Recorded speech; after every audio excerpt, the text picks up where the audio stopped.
예수님께서 이 세상에 오셔갖고, 한 3년 여간의 공생애를 이렇게 살아가시면서 이제 마지막, 이제 클라이막스에 다가오고 있습니다. 그래서 3년 동안의 제자들을 위해서 여러 가지 모습으로 세상의 여러 가지 비유를 들어서 말씀하시고 그들에게 기적으로 또 표적으로 알게 하셨어요. 그것은 왜냐하면 예수님께서 그리스도의 그 뜻을 이루기 위해서 이 세상에 오신 것처럼 제자들에게 그리스도의 삶을 통해서 하나님을 알려야 되는 것이에요. 하나님의 나라를 알리고 그들이 참 하나님이 누구이며 바로 메시아인 그리스도가 누구인 것을 분명하게 알게 하실 이유가 있는 것입니다. 왜냐하면 예수님께서는 이 세상에 한정된 시간이 있기 때문에 그래요. 그래서 이제 예수님께서는 여러 가지의 병과 또 그들의 아픔을 치유하시고 그 이후에도 많은 기적과 이사들을 통해서 참 하나님이 우리들에게 사랑과 평화와 희락을 주는 것을 알게 하시는 것입니다. 그런데 우리가 지금 예수님께서 왜 하필이면 6월절을 기준으로 해서 죽음을 맞이해야 하는가에 대해서 여러분들이 한번 생각해 보실 이유가 있어요. 예수님께서 이 세상에서 오신 일 가운데 하나도 하나님의 뜻대로 이루어지지 아니한 것이 없고 자신의 생각대로 한 것이 하나도 없다라는 것을 우리는 성경을 통해서 구약과 신약에 대해서 우리가 증거하고 그것을 통해서 알 수가 있는데요. 오늘도 마찬가지입니다. 지난 시간에 마리아와 가롯 유다를 이야기하면서 참으로 마리아가 자신이 흡시하게 모아두었던 옥합에 그 기름을 깨뜨려서 예수님의 발을 씻겨드리는 장면을 통해서 바로 말씀이 준비되어 있는 사람, 말씀을 받아들일 준비가 되어 있는 사람과 예수님을 3년여간 같이 동고동락을 했으면서도 말씀을 전혀 깨닫지 못한 사람을 대별해서 우리에게 보여주는 것이에요. 그렇기 때문에 과연 우리에게 그러면 어떻게 하라는 것입니까? 마리아처럼 되라는 것이지요. 유다처럼 되지 말고 마리아처럼 되라는 것이에요. 우리가 겉으로 아무리 예수를 믿는다 하고 믿음을 쫓아간다 할지라도 결코 유다와 같은 길을 가면 구원을 받지 못한다라는 얘기죠. 그 외에도 나사로의 죽었다가 부활함을 통하여 사람들에게 다 보여주시죠. 마르다의 믿음을 보게 하시고 또 제자들의 믿음을 보게 하시고 또 그것을 보기 위해서 온 수많은 바리새인들이나 예수 그리스도를 쫓아가려는 사람들을 가지가지의 그 믿음들을 각자의 분량대로 보게 하시는 것입니다. 그것은 바로 여러분 한 사람 한 사람에 대한 메시지인 것이에요. 지금 명절인 6월절이 지금 바로 이스라엘 사람들의 그 명절을 맞는 그 신경은 어떻겠습니까? 마치 한국이 일본에게 36년 동안 지배를 받았다가 해방되는 그 때처럼 이스라엘 민족들은 애굽에서 430년간 우리의 거의 10배 이상이 넘는 그러한 오랜 기간 동안에 노예로 살고 있었습니다. 그들이 얼마나 살기가 핍박하고 핍박을 받고 얼마나 살기가 힘들었으면 하나님께 기도했을까요? 하나님께 부르짖었습니다. 그래서 하나님께서 그 이스라엘 백성들을 회복시키기를 원했던 것이에요. 자, 출애굽기 3장 한번 8절 한번 찾아보실까요?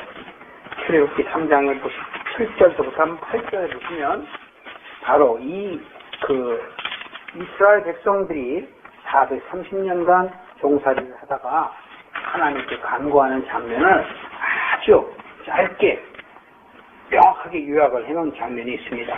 찾으신 분이 3장 7절부터 8절까지 크게 한번 읽어주시기 바랍니다.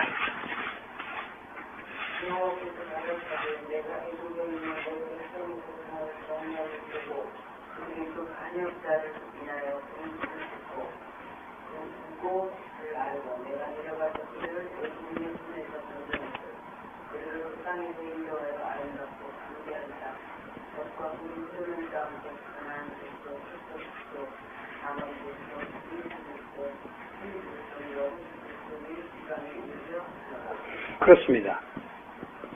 3장 7절에 보면 여호와께서 애굽에 있는 내 백성들의 고통을 정령히 보고, 애굽의 백성들이 부르짖었습니다. 그랬더니 어떻게 됐어요? 이 하나님께서 보셨다고 그래요. 보고 그들의 부르짖음을 어떻게 해요? 듣고 하나님께서 어떻게 하신다고요? 내려와서 그들을 애굽인의 손에서 건져내고 또 그들을 인도하여 가나안 땅으로 어떻게 하신다고요? 인도하신다는 것입니다. 하나님께서 그 백성들, 하나님께서 사랑하시고 선택한 그 민족들이 세상에 그 어둠에 있는 고통을 받고 있는 이 사람들의 그 부르짖음을 보고 들으셨다라는 것이에요. 그런데 보고 들으신 것뿐만이 아니라 어떻게 하셔요? 내려오셔서 그들을 건져내서 가나안 땅으로 인도하신다라는 것이에요. 그게 출애굽기 전체의 내용이에요. 그리고 그것은 바로 여러분들에게 대한 메시지인 것이에요. 어둠에서 갇혀있고 세상 속에서 세상만을 쫓던 사람을 바로 빛의 세계로, 하나님의 세계인 천국으로 인도해내는 것이에요. 그것을 역사에 비유해서 애굽에서 가나안 땅으로 하나님이 인도하신다라는 그러한 내용인 것입니다. 그런데 출애굽기 곧 보셨으니까 12장 한번 보실까요? 출애굽기 12장을 잠깐 더 살펴보시겠어요?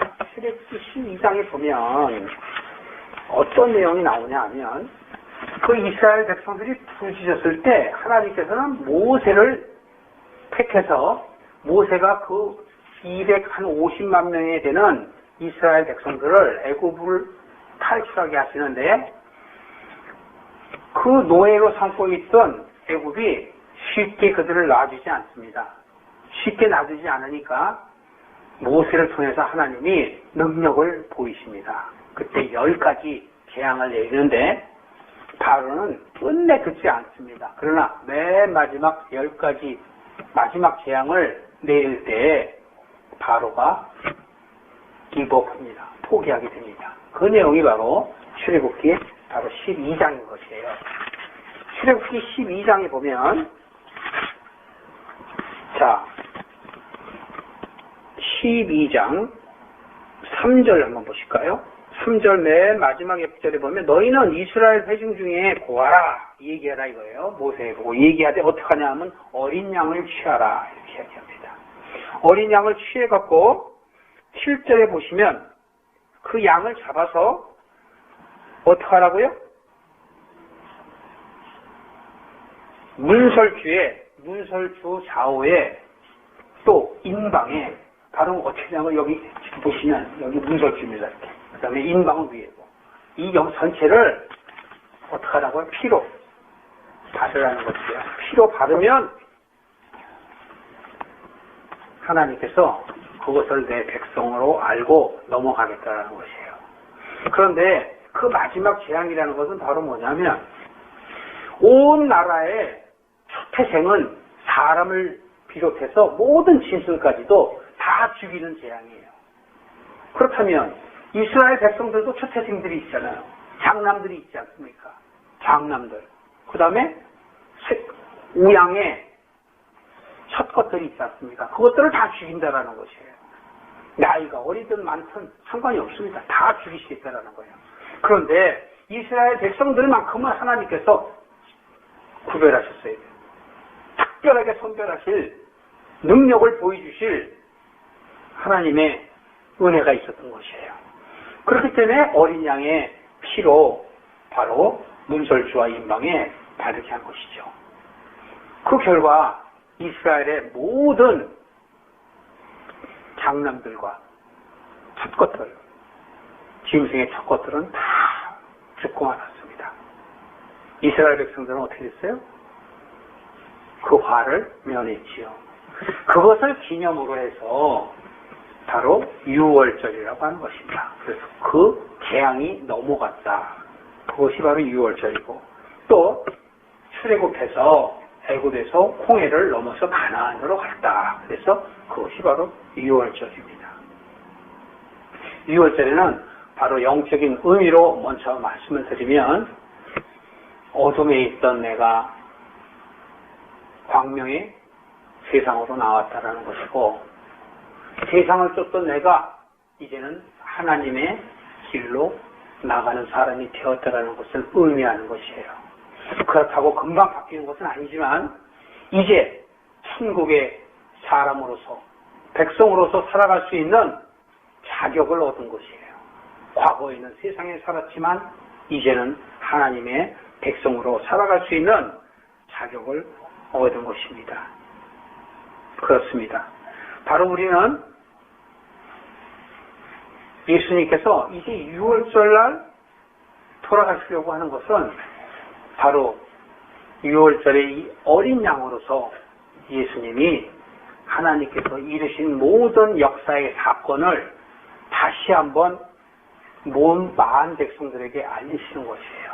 그래서 6월절에 예수님이 어린 양으로 바로 제물이 되시는 거예요.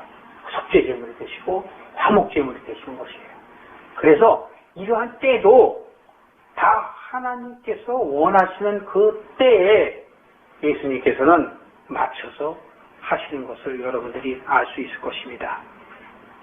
마태복음 26장 오늘 17절부터 35절까지의 내용을 갖고 우리들이 은혜를 나눌 터인데요. 26장 17절을 보십시오. 어떻게 얘기합니까? 무교절의 첫날에 이렇게 얘기하죠. 제자들이 예수께 나와서 가로되 6월절 잡수실 것을 우리가 어디서 예비하기를 원하십니까? 라고 얘기를 합니다. 이때 예수님께서는 6월절을 준비하기 위해서 18절에 이렇게 얘기하죠. 성 안에 아무에게 가서 이르되 선생님 말씀이 내 때가 가까웠으니 내 제자들과 함께 6월절을 내 집에서 지키시겠다고 하시더라. 이렇게 얘기하는데 누가복음 22장이나 마가복음 14장 또는 요한복음 12장 13장에 보면 자세하게 나왔습니다. 누구를 시켰냐면 베드로와 요한을 시켰어요. 그러니까 베드로와 요한을 시켰는데 왜 베드로와 요한을 시켰을까요? 이것을 다 준비하는 사람은 돈을 갖고 있는 유다에게 시켜야 되잖아요. 그런데 유다는 예수님이 죽어야 되기 때문에 사단이 유다 속에 들어가 있어요. 그래서 유다는 바로 사두개인 바리새인들 제사장들에게 가서 예수님을 은30에 팔기로 작정하고 그들과 함께 논의하고 예수님과 함께 있지 않았어요. 그렇기 때문에 예수님께서는 베드로와 요한을 보냅니다. 그러면서 물 한 동이를 쥐고 가는 사람이 있을 것이다. 그러면 그 사람을 쫓아가서 그 주인에게 가서 6월절을 예수님께서 제자들과 함께 보내려고 하니까 준비한 당을 달라. 그렇게 얘기하려는 것이에요. 여기에서도 영적 의미가 있죠. 바로 물 한 동이라는 건 말씀을 갖고 얘기하고 또 그 주인이라는 건 말씀을 많이 갖고 있는 깨달은 사람을 이야기하는 것이에요.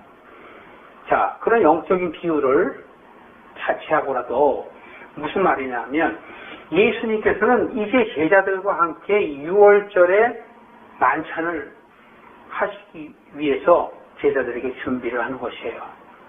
그 의미는 여러분들이 이따가 알게 되실 것인데요. 자, 이렇게 돼서 예수님은 제자들과 함께 이제 저녁이 돼서 그 6월절을 준비한 그 집에 가게 됩니다. 그 집에 갔더니 넓은 2층에 큰 방이 있었어요. 거기에는 만찬이 준비되어 있습니다. 이미 이제 베드로와 요한이 다 준비했겠죠. 그랬는데 예수님께서는 그 준비한 것들을 보시고 하시는 일이 있어요. 바로 우리가 나눌 바로 은혜인 것입니다. 예수님께서는 이제 제자들에게 나는 이제 이틀면 나는 십자가의 죽음을 당할 것이다. 이렇게 말씀하셨고 또 너희들 중에 한 사람이 나를 팔게 될 것이다 라고 말씀을 하십니다. 그러면서 우리에게 알려주셔야 할, 즉 제자들에게 알려주셔야 할 것이 중요한 부분이 있는 것이에요. 그것이 바로 뭐냐면 첫째, 예수님이 누구인가예요. 예수님에 대한 확실한 이해가 필요한 것이에요. 이게 예수님께서 죽으시면 예수님을 알 수가 없지 않습니까? 예수님을 3년 반 동안에 예수님이 부지런히 제자들에게 하나님의 나라를 가르쳤어요. 그런데 더 이제는 앞으로 그들과 함께 할 수 없으므로 확실하게 그들에게 알려주어야 했어요. 그래서 예수님께서는 이 제자들에게 성만찬을 하는 것입니다. 그러면서 떡과 포도주로서 예수님을 확신시켜 줍니다. 예수님께서는 그 떡을 들어서 이렇게 얘기합니다. 이 떡은 내 몸이다. 이렇게 얘기하세요. 이 떡은 내 몸이다. 그렇게 얘기할 때 제자들은 이해를 했을까요? 못했을까요? 전혀 이해를 못했습니다. 여러분 지금 제가 이 내용들을 쭉 써놨는데 이러한 성찬을 통해서 바로 예수님께서 이 떡이다라는 것은 바로 무엇이냐면 부활하시는 그 예수님의 몸을 이야기하는 것이에요. 다시 말하면 예수님께서 이 세상에 오실 때 육신으로 오셨다가 이제 그리스도가 되시는 것을 이야기하는 것이에요. 바로 이 떡이라는 것은 바로 하늘에서 내려온 산떡이고 구약 때 출애굽 때에 하늘에서 내려온 만나를 의미하며 또 우리의 옛사람이 새사람이 되는 것을 의미하는데요. 여기에서 떡은 내 몸이라 하는 것은 바로 옛떡과 새떡을 말하는 것이에요. 그래서 그 떡을 먹어라 이렇게 얘기해요. 또 한 가지는 피를 얘기하고 축사하시고 피는 바로 내 피다 이렇게 얘기하시면서 언약의 피다 이렇게 얘기합니다. 언약의 피는 바로 무엇을 얘기하는지 히브리서 9장 한번 살펴보실까요? 히브리서 9장 저희들이 한번 살펴보겠습니다. 신약의 361쪽 되겠습니다.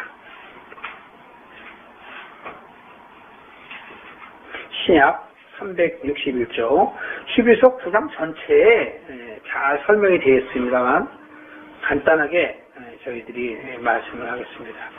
언약의 피는 우리가 조금 전에 살펴보았던 그 출애굽기 12장의 문설주에 바른 그 피를 말하는 거예요. 그 언약의 피는 어떻게 돼요? 구원의 피지요. 죽을 자가 죽지 않게 되었잖아요. 그 구원의 피, 그것이 바로 언약의 피인 것입니다.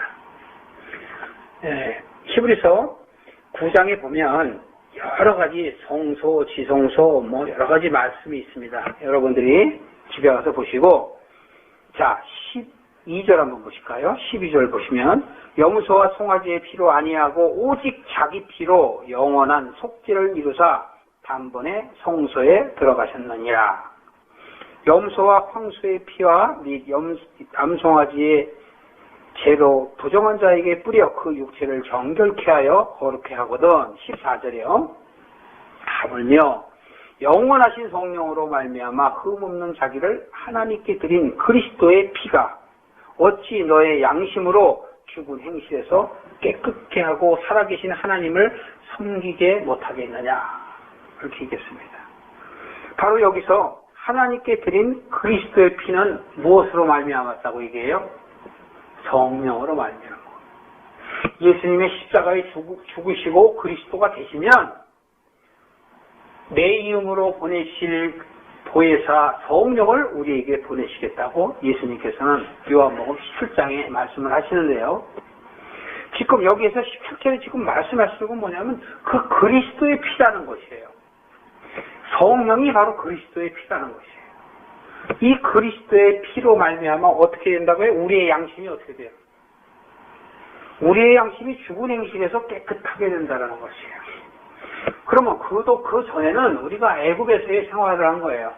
더러운 피를 갖고 있고 죽은 행실을 갖고 있다는 것이죠.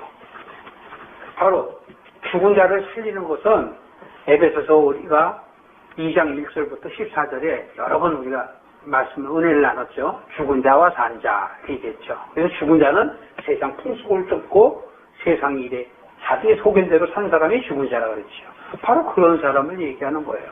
그런 사람들이 바로 죽은 행실을 갖고 있는 사람인데 바로 성령의 그리스도의 피로 바로 어떻게 된다고요? 은혜 받은 자, 사한 자가 된다라는 뜻이에요.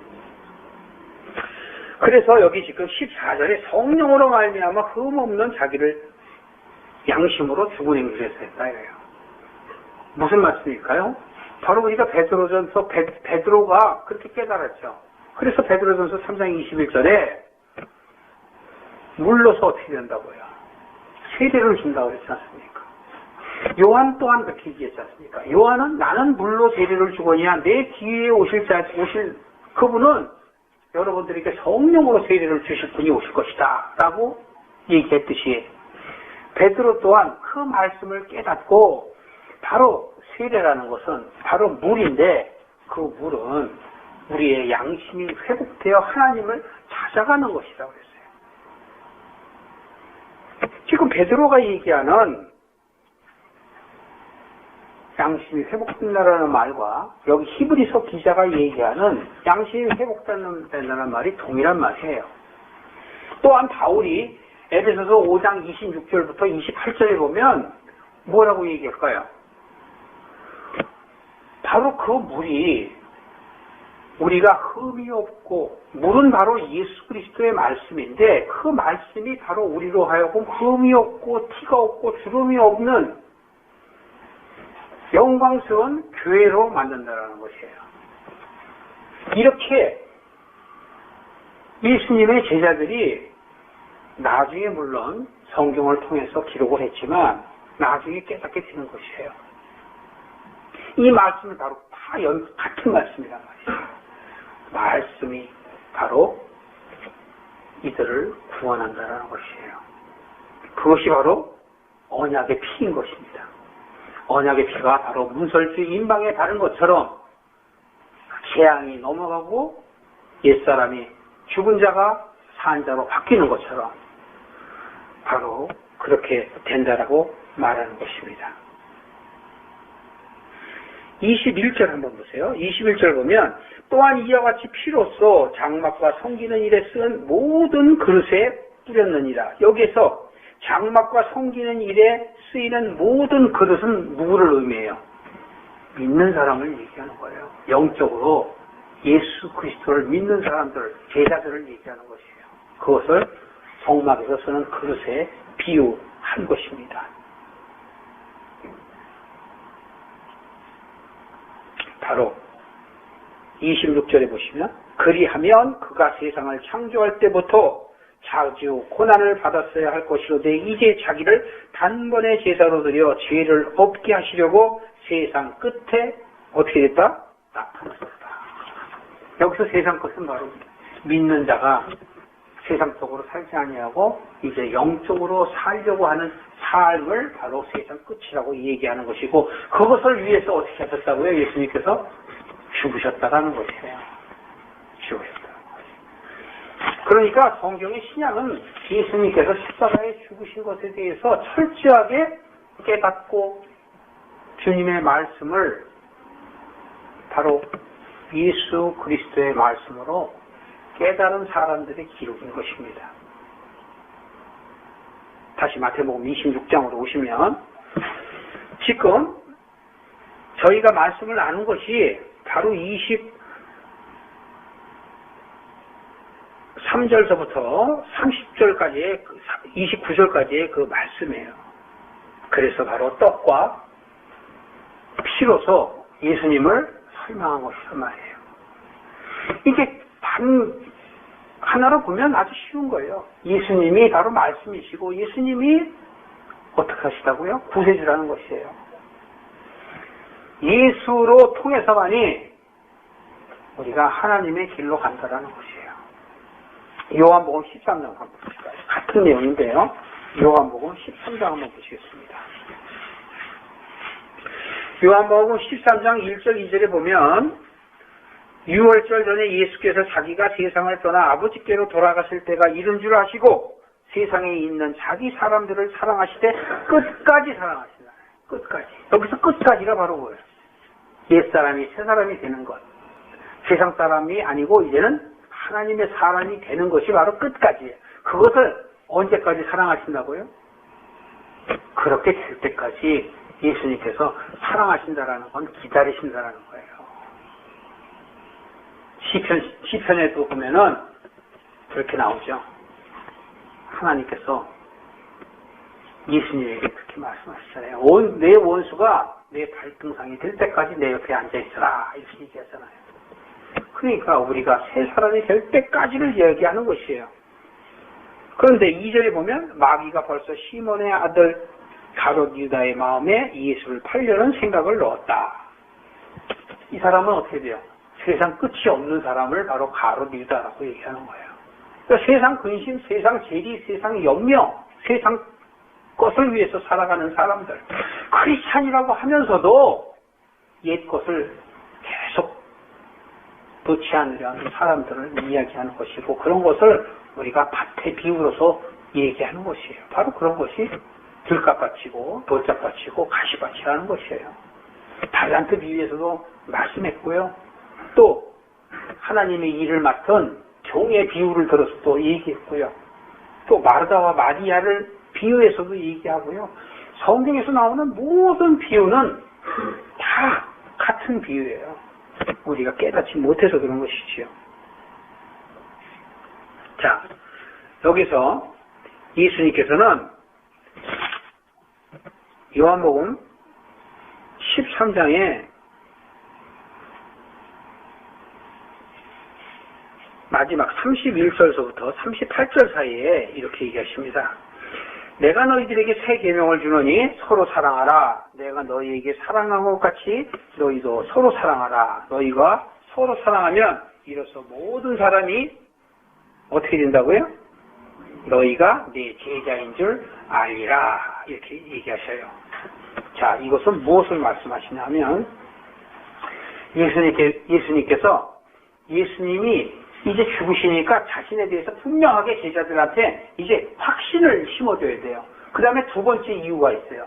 두 번째 이유는 뭐냐면 제자들의 삶을 어떻게 살아가는 것에 대해서 지금 얘기하려고 하시는 거예요. 그 두 가지가 지금 예수님이 죽기 전에 제자들에게 하시는 말씀인 것이에요.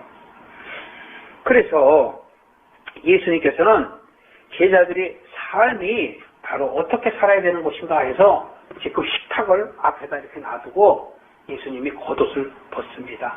겉옷을 벗고 어떻게 했냐면 수건으로 허리에 동여매고 제자들의 발을 대야에 물을 떠다가 씻기 시작해요. 그 장면이 이제 13장에 쭉 이제 나오는 거예요. 요한복음 13장에 나와요. 그런데 저를 보십시오. 그 나중에 보시고 메모만 해놨다가 나중에 집에 가서 보세요.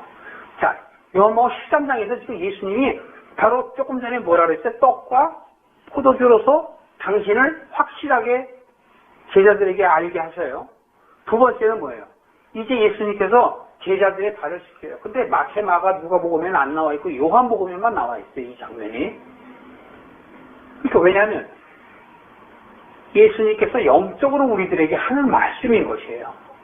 이 발을 씻긴다는 것은 여러분 그냥 발을 씻기고 오늘날에 우리가 세족식 하는데 그 세족식 하는 영적 의미를 알아야 돼요. 여러분. 무슨 말인가. 자, 예수님께서 발을 씻기려 할 때 베드로가 뭐라고 얘기하냐면 어떻게 선생님이 제자의 발을 씻기십니까? 그렇게 할 수 없습니다. 이렇게 얘기했더니 예수님께서 뭐라고 그러셨어요? 뭐 보셔야 하나요? 이제 보시죠. 자, 요한복음 13장 보셔요.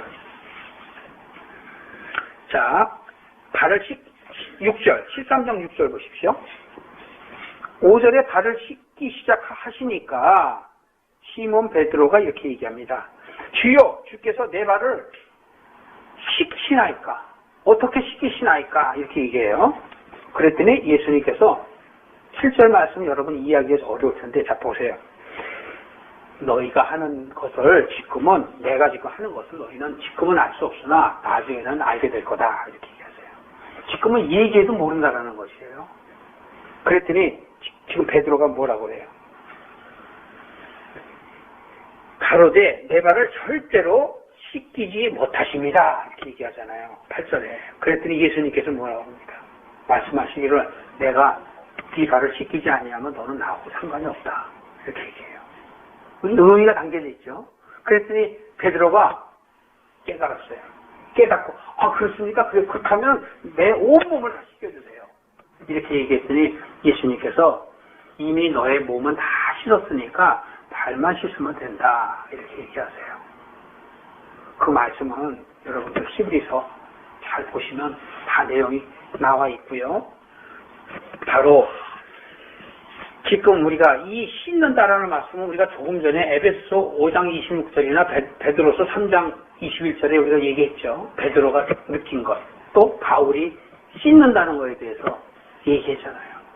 그게 바로 잘 풀이가 되어 있는 것이에요. 예수님께서는 제자들의 발을 씻는다라는 것은 그들의 삶이 이제는 먼저 몸을 다 씻었다라는 것은 이미 출애굽했다라는 것이고 영적인 삶을 살기로 작정했다라는 것이에요. 그러면 뭐예요? 발을 씻는다는 것은 더러운 옛 것들을 씻어나간다라는 것이에요.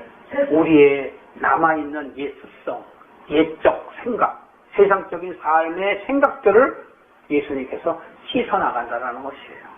결국은 그렇게 쭉 말씀해 주셔놓고 뭐라고 얘기하냐면 14절에 가면 내가 너희한테 이렇게 씻긴 것처럼 너희들도 서로 발을 씻기라, 이렇게 얘기해요. 여긴 영적으로 무슨 얘기냐면 씻긴다라는 것은 바로 깨닫는 말씀을 얘기하는 거예요. 깨닫는 말씀을 통해서 깨닫지 못하는 형제 자매들과 말씀을 나누라는 것이에요. 그것이 바로 영적인 의미인 것이에요. 예수님께서 첫 번째 나를 분명히 알라 한 것은 떡과 포도주를 통해서, 피를 통해서 바로 내가 그리스도가 된 것을 너희들이 알아라 라는 것이고, 두 번째는 제자들의 발을 씻김으로 인해서 너희의 옛적 모든 생각과 구습을 버리고 이제는 새로운 피조물로서, 이제는 하나님의 사람으로서 제자로서의 삶을 살아가라. 그렇기 때문에 너희들은 옛 것을 씻으려면 말씀을 깨달아야 된다, 이렇게 얘기하는 것이에요. 그런데 그것은 그렇게 될 수가 없지요. 그렇기 때문에 예수님께서는 성령을 받아야 되는 것이고, 예수님께서 보혜사 성령을 우리에게 보이시는 것이에요. 그래서 요한복음 14장 이후에 보면 그렇게 얘기하는 거예요. 나는 14장 6절이죠. 나는 길이요 진리요 생명이니 나로 말미암지 않고는 아버지 하나님께 갈 사람이 없다라고 얘기하는 것이에요. 예수님께서는 우리에게 분명하게 얘기하시는 것이에요. 바로 우리들이 하나님의 뜻대로 살아가야 하는데, 요한복음 13장 18절에 이렇게 얘기하십니다. 내가 너희를 다 가리켜서 복이 있는 자라고 얘기하지 않는다. 왜? 복이 있는 자는 그리스도를 아는 게 복이 있는 자예요. 근데 18절에 보면 뭐라냐면 나의 택한 자들이 누구인지 알라. 그러나 내 떡을 먹는 자가 내게 발꿈치를 들었다 한 성경을 응하게 하려 하는 것입니다. 이게 누구를 얘기해요? 유다를 얘기하는 거예요. 유다인 믿는 자들을 얘기하는 거예요. 오늘날의 믿는 자들도 결국은 세상 것에 버리지 못해서 발꿈치를 들었다는 거예요. 지금 예수님께서 12제자 가운데서도 한 사람은 아니었고 나머지 11제자만이 참 제자가 되었지 않습니까? 우리 믿는 자들 가운데서도 그렇게 우리는 세상 것을 버리지 아니하면 새 것으로 바뀔 수 없는 것이고 바뀌려면 바로 씻어야 된다는 것이에요. 그것을 제자들의 발로 씻는 비유를 통해서 우리에게 지금 알려주시는 것이에요. 자, 정리하겠습니다. 마태복음 다시 26장으로 오시면, 그래서 바로 지금 조금 전에 나눈 말씀이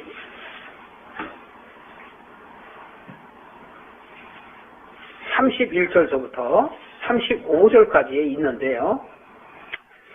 그 29절 먼저 보실까요? 이렇게 얘기합니다. 너희에게 이르노니 내가 포도나무에서 난 것을 이제부터는 내 아버지의 나라에서 새 것으로 너희와 함께 마시는 날까지 마시지 아니하리라. 이렇게 얘기했어요. 하늘에서 어떻게 될 때까지? 새 것으로 바뀔 때까지. 이제부터 내 아버지의 나라에서 새 것으로 너희와 함께 마시는 날까지 라는 얘기는 바로 뭐냐면 우리가 옛사람에서 새 사람으로 되어야 된다는 것이에요. 우리가 옛사람에서 새 사람으로 되어야 하나님 안에, 그리스도 안에 하나가 되는 것이에요. 그래 함께 먹고 마실 수 있는 것이에요. 너희가 나를 영접하면 내가 너희와 더불어 먹고 마시리라 하는 것은 너희들이 거룩하고 흠없이 온전하게 되어야 된다는 것을 의미하는 것이에요. 그렇기 때문에 예수를 믿는 사람들의 바로 흠이 있고 티가 있으면 완전한 신부가 되지도 못하며 예수 그리스도와 함께 먹고 마실 수도 없는 것이에요. 그래서 어떻게 되라는 것이에요? 씻으라는 것이에요. 씻으라는 의미는 뭐예요? 베드로전서 3장 20절에 씻으라는 건 뭐예요? 세례잖아요. 물 세례. 세례를 통해서 우리가 말씀을 깨달음으로 인해서 나의 옛 습성과 옛 생각을 버려가는 것이에요. 그렇다면 어떻게 돼야 돼요? 말씀을 깨달아야 된다는 얘기예요. 깨닫지 못하면 옛 것을 버리지 못함으로 흠 있고 티가 있는 더러운 그릇에 불과하다는 것이죠. 또 자격 없는 신부라는 것이에요. 우리가 혼인잔치에 참여하려면 거룩하고 기름을 준비한 신부가 돼요.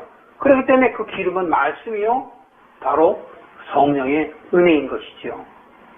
그래서 지금 이렇게 얘기합니다.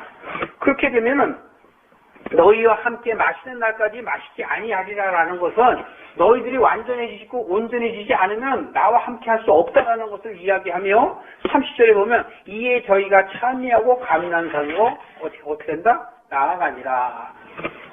그냥 서술적인 표현이 아니에요. 이에 저희가 찬미한다는 건 뭐예요? 아멘이란 뜻이에요. 예수님의 말씀에 대해서 아멘하는 것이고 감난산이라고는 말씀의 산으로 얘기하는 거예요. 어떻게 한다? 그리스도의 길로 갔다라는 뜻을 표하고 있는 것이에요. 31절 이후에 어떻게 얘기합니까? 베드로에게 예수님을 배반할 것, 아까 발꿈치를 들은 것에 대해서 이야기해요. 지금 발꿈치를 들은 게 유다만 발꿈치를 들었어요? 예수님의 모든 11제자들도 다 발꿈치를 들었습니다. 그래갖고 이들이 어떻게 해요? 베드로가 가장 대표적으로 예수님을 부인하잖아요. 자, 예수님께서 나는 이제 죽을 것이다 이렇게 얘기했더니 예수님 절대 죽지 않게 하겠습니다. 그랬더니 예수님께서 내가 가는 곳에 너희는 가지 못한다 이렇게 얘기했더니 무슨 말씀입니까? 나는 다른 사람들이 예수님을 주라고 인정하지 않고 다 자기들이 버린다 할지라도 나는 예수님을 버리지 않겠습니다 라고 베드로가 이야기했어요. 그럼에도 불구하고 어떻게 해요? 예수님의 말씀대로 닭 2번 울기 전에 3번 부인하는 그러한 결과를 보여주잖아요. 왜 그래? 왜 그것을 우리에게 보여줄까요? 이 이후에 나오지만 왜 보여줘요? 35절에 보세요. 베드로가 가로되 내가 주와 함께 죽을지언정 주를 부인하지는 않겠습니다 라고 얘기했더니 모든 제자들도 이와 같이 얘기하더라. 얘기하잖아요. 그런데 결국에는 예수님이 십자가에 죽으시려고 그들한테 끌려가잖아요. 잡혀가니까 다 도망가지 않습니까? 베드로 또한 이렇게 얘기했지만 도망가지 않습니까? 이것은 우리에게 왜 그런 얘기를 하냐? 하나님께서는 지금 우리가 포도나무에 난 것을 이제부터 내 아버지 나라에서 새 것으로 너희와 함께 마시지 아니하겠다. 새 것으로 바뀌지 아니하면 그것은 바로 이러한 것을 뒷받침하는 것이에요. 너희들의 옛 것을 버리지 않으면, 자기를 부인하지 아니하면, 너희들의 정과 욕심을 버리지 아니하면 새 사람으로 바뀔 수 없다라는 것을 예고하는 것이에요. 그리고 지금 예수를 부인하는 이러한 사건은 바로 스가랴서에 있는 목자를 쳐서 양떼를 다 흩어지게 하겠다라는 말씀이 그대로 이루어지는 것이에요. 스가랴서에 기록이 되어 있거든요. 양떼를 목자를 치면 양떼가 다 흩어지겠다. 그것이 바로 여기에 바로 증명이 되는 것이에요. 그렇습니다. 이것은 우리 보고 배반하라 그런 뜻이 아니라 어떠한 어려움과 곤란과 환란이 우리에게 닥칠지라도 바로 베드로와 그 제자들이 그렇게 도망한 것처럼 양떼가 다 흩어진다 할지라도 예수님께서 우리에게 보혜사 성령을 통해서 우리에게 이길 수 있게 해주신다라는 것이에요. 그래서 우리로 하여금 원수가 갈등상이 될 수 있을 때까지 우리가 말씀을 사모하라는 것이에요. 그 말씀이 우리로 깨닫게 하신다라는 것이에요. 깨닫는 말씀이 바로 하나님을 찾아가는 것이고, 하나님을 찾아가는 것이 바로 호세아 6장에 나와 있는 말씀인 것이에요. 하나님은 우리의 제사를 원하는 것이 아니라 우리의 인애를 원한다는 것이에요. 우리의 사랑을 원한다는 것입니다. 우리가 사랑한다는 것은 바로 길이요 진리요 생명이신 예수 그리스도의 말씀을 깨닫고 말씀대로 살아가는 것이며, 말씀대로 살아가는 것은 바로 옛 것을 버리는 것이에요. 세상을 쫓던 나의 삶, 나의 소견대로 사는 삶을 우리 살아생전에 우리가 바꿔나가야 되는 것이에요. 바로 어떻게 바꿔나가야 돼요? 흠이 없고 거룩하게 받기 위해서는 말씀을 깨달을 수 있도록 해야 되는 것입니다.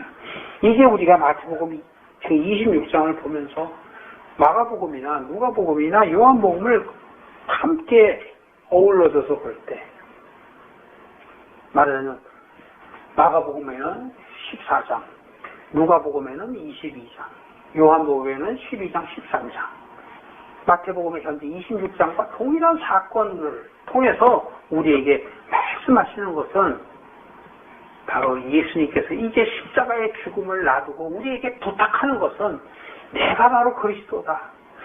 그리스도인데, 그리스도라는 것은 예수로 온 육체가, 육신으로 온 내가 이제 하나님의 때때로 그리스도로 되는 것을 너희들이 믿으라는 것이에요. 예수가 그리스도가 되신 것, 그것을 믿으라는 것이고, 두 번째는 제자의 삶을 살라는 것입니다. 이제 여러분들이 세례받으신 분으로서, 말씀을 이제 깨달은 분으로서 살아가는 삶이 무엇인가를 깨닫게 하시는 이 은혜의 말이 여러분들에게 주어지기를 주님의 이름으로 부탁합니다. 기도하시겠습니다.